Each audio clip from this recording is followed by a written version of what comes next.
66 के कह रहे हैं consider the real valued function f defined over the set of real numbers as f x is equal to e की power sine of x square plus p x plus q. Domain हमारा क्या है minus infinity से infinity, x belongs to all real where p q क्या है हमारे arbitrary real numbers. Then the set of real numbers y for which the equation f x is equal to y has a solution depends on. हमें बोला है कि इस F x की range वो जो होगी वो हमारी पी और क्यू पे डिपेंड करेगी, पी दोनों पे डिपेंड करेगी, एक पे करेगी या फिर दोनों में से किसी पे भी नहीं करेगी। अब देखिए एफ एक्स हमें क्या दिया हुआ है, ये दिया हुआ है और ये जो क्वाड्रेटिक है इस क्वाड्रेटिक की रेंज क्या होती है -d/4a से इन्फिनिटी। क्योंकि इसका एक्सपोनेंट पॉजिटिव है तो इसकी मिनिमम वैल्यू हमारी होगी -d/4a से इन्फिनिटी। तो डिस्क्रिमिनेंट हमारा क्या आएगा यहाँ पे -b² is b² -4 into q by 4। A हमारा क्या है 1 है से लेके इन्फिनिटी तक। ये हो जाएगा हमारा q -p²/4 से इन्फिनिटी तक। ये हो जाएगी हमारे इस क्वाड्रेटिक की रेंज। अब साइन के अंदर चाहे हम कुछ भी ले आए, एनीथिंग, साइन के अंदर हम कुछ भी ले आए, हमारी रेंज क्या होगी साइन की हमेशा -1 से 1 के बीच में ही रहेगी। तो साइन यहाँ पे जो साइन फंक्शन है इसकी रेंज हमारी क्या होगी -1 से 1 के बीच में होगी। तो मिनिमम कब होगी जब साइन ये चीज़ हमारी -1 होगी।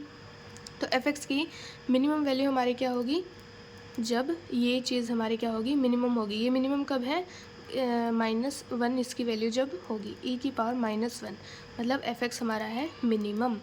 और एफ एक्स मैक्सिमम कब है हमारा जब इसकी वैल्यू हमारी मैक्सिमम होगी। इसकी मैक्सिमम वैल्यू हमारी क्या है 1 है तो e की पावर 1, मतलब इस एफ एक्स की रेंज हमारी क्या होगी 1/e से e। और ये क्या हमारी एक फिक्स्ड इंटरवल है, कोई वेरी नहीं करेगी, ये फिक्स्ड हमारी इंटरवल है। तो p और q के इंडिपेंडेंट हमारी एफ एक्स की रेंज रहेगी। क्वेश्चन 367 के कह रहा है the equation x minus log of 1 plus x to the e की power x to the base e is equal to c has a solution if. तो अब हमें क्या दी हुई है, ये इक्वेशन दी हुई है, इसे जब हम लॉग में कन्वर्ट करेंगे तो ये आ जाएगा लॉग e की power x to the base e minus log 1 plus e की power x to the base e is equal to c। अब log m minus log n का फॉर्मूला लगाएंगे is equal to log m/n is equal to c। ये क्या हो जाएगा फिर हमारा क्या होगा, ये एंटी लॉग लगेगा यहाँ पे, ये किसके इक्वल होगा हमारा e की पावर c के इक्वल हो जाएगा।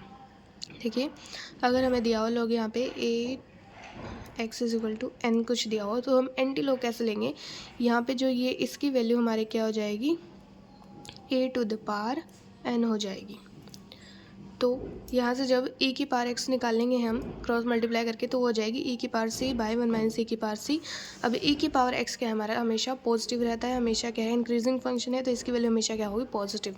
e की पावर c को जब हम t लेंगे तो t by 1 minus t is greater than equals to 0। यहाँ से माइनस कॉमन लिया और माइनस से मल्टीप्लाई किया तो क्या हो जाएगा इनइक्वालिटी का sign change t/t-1। Simple wave curve method लगाएंगे 0 1 प्लस माइनस प्लस, तो ये वाला रीजन हमारा आ जाएगा t क्या होगा 0 से 1 के बीच में। t क्या था हमारा e की पावर c क्या होगा 0 से 1 के बीच में। अब e की पावर c क्या है ग्रेटर देन इक्वल टू 0, तो ये क्या है हमारा हमेशा ट्रू होगा, c बिलोंग्स टू रियल के लिए ये क्या है हमारा ट्रू है।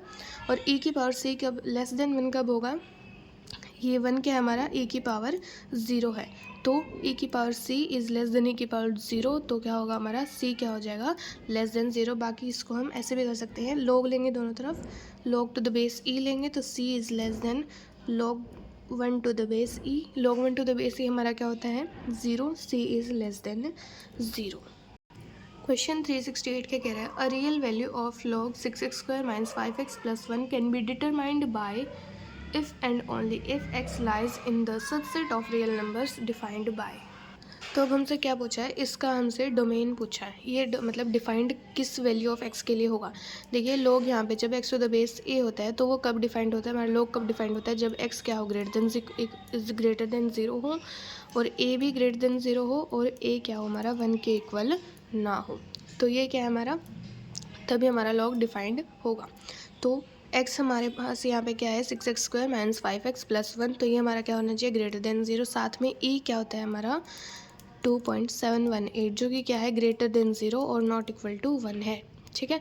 तो हमारे पास सिंपल ये कंडीशन हमें सेटिस्फाई करानी है कि ये हमारे क्वाड्रेटिक क्या हो, ग्रेटर देन 0 हो। तो इस क्वाड्रेटिक के रूट्स हमारे पास क्या आएंगे, x-1/3 और x-1/2 इसके फैक्टर हो जाएंगे, क्या होंगे, ग्रेटर देन 0। सिंपल वे भी कर लगाएंगे 1/3 और 1/2 प्लस माइनस प्लस। तो पॉजिटिव वाला रीज़न हमें लेना है, तो ये वाला लेंगे और ये वाला। तो x की बिलोंग कहाँ से कहाँ करेगा, -∞ से 1/3 यूनियन 1/2 से infinity. The domain of the definition of the function f(x) is equal to √of log 3x minus x square by 2 to the base 10। अब हमारा f(x) क्या है, √of log 3x minus x square by 2 to the base 10 है।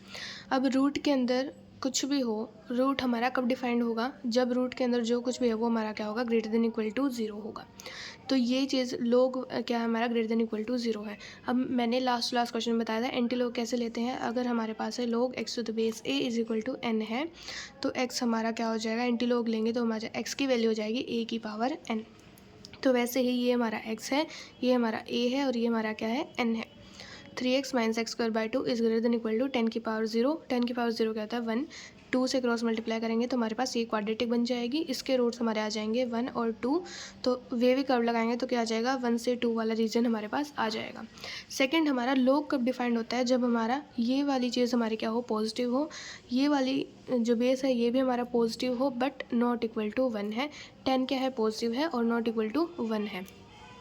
बस हमें क्या करना है कि ये हमारा क्या हो, ग्रेटर देन 0 हो। तो 2 से क्रॉस मल्टीप्लाई और माइनस से मल्टीप्लाई करेंगे तो इनइक्वालिटी का साइन चेंज होगा, x into x minus 3 is less than 0। तो इसके रूट्स क्या आएंगे, 0 और 3। वे भी कर्व लगाएंगे प्लस माइनस प्लस, तो 0 से 3 वाला रीजन आ जाएगा। अब इन दोनों का हमें क्या करना है, इंटरसेक्शन लेंगे इन दोनों x की डोमेन का। तो क्या आ जाएगा, 0 से 3 वाला रीजन था और 1 से 2 वाला था। तो इंटरसेक्शन हमारा कॉमन रीजन क्या है, सिर्फ 1 से 2 वाला। तो x की वैल्यू हमारी क्या होगी, 1 से 2 के बीच में लाई करेगी।